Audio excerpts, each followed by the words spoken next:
আসসালামু আলাইকুম, সবাইকে স্বাগতম জানাচ্ছি মাই ক্লাসরুমে। সাম্প্রতিক সময়ে মোবাইল ইন্টারনেট নিয়ে আমাদের মনে বেশ কিছু প্রশ্ন তৈরি হয়েছে। প্রথম প্রশ্নটি হচ্ছে মোবাইল ইন্টারনেট কবে চালু হবে?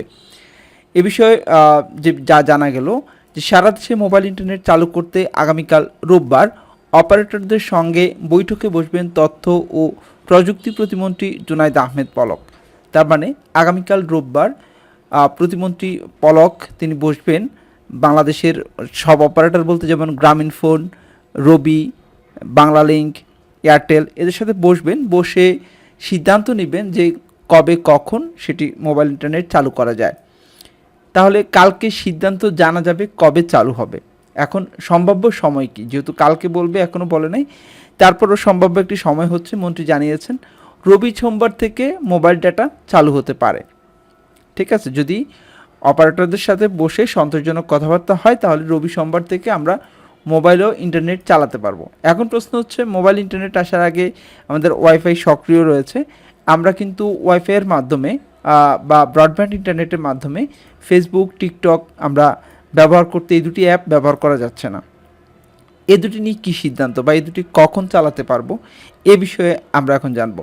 দেশব্যাপী ব্রডব্যান্ড ইন্টারনেট সেবা চালু হলেও এখনও বন্ধ রয়েছে ফেসবুক ও টিকটকের মতো জনপ্রিয় দুটি অ্যাপ। কবে এ দুটি অ্যাপের সেবা পাওয়া যাবে এমন প্রশ্নই এখন ঘুরছে সবার মনে মনে। সত্যিই তাই যে কবে ফেসবুক এবং টিকটক চালু হবে এটা অনেকের মনেই এখন বড় প্রশ্ন।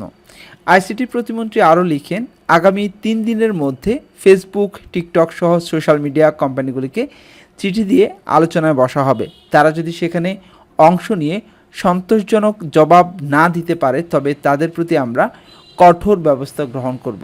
তিনি আরও বলেছেন যে ফেসবুক বা টিকটক এ ধরনের অ্যাপগুলি এক এক দেশে এক এক রকম আইন পালন করে।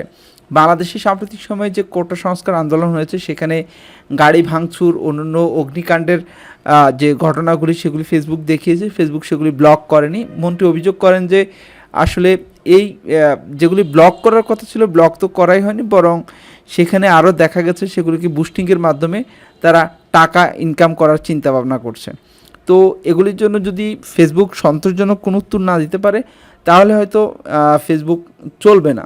যদিও অনেকে হয়তো ভিপিএন দিয়ে চালাচ্ছে বা অন্য কোনোভাবে চেষ্টা করছে, কিন্তু সরাসরি ফেসবুক আর বা এভাবে চালানো যাবে না, বা ওদেরকে হয়তো কঠোর আরও কোনো পদ্ধতি দেওয়া হবে, যে পদ্ধতিতে হয়তো খুব সহজে আমরা হয়তো ফেসবুক ব্যবহার করতে পারবো না বলে মনে হচ্ছে। তবে দেখা যাক সেটি কী হয়, সময় সঠিক সিদ্ধান্ত আমরা জেনে যাব। সবাই কেমন আছো? ফেসবুক, টিকটক ছাড়া আসলে কেমন হবে দিনকাল সেটি আমাদেরকে কমেন্টস করে জানাও। সবাই ভালো থেকো, আল্লাহ হাফেজ।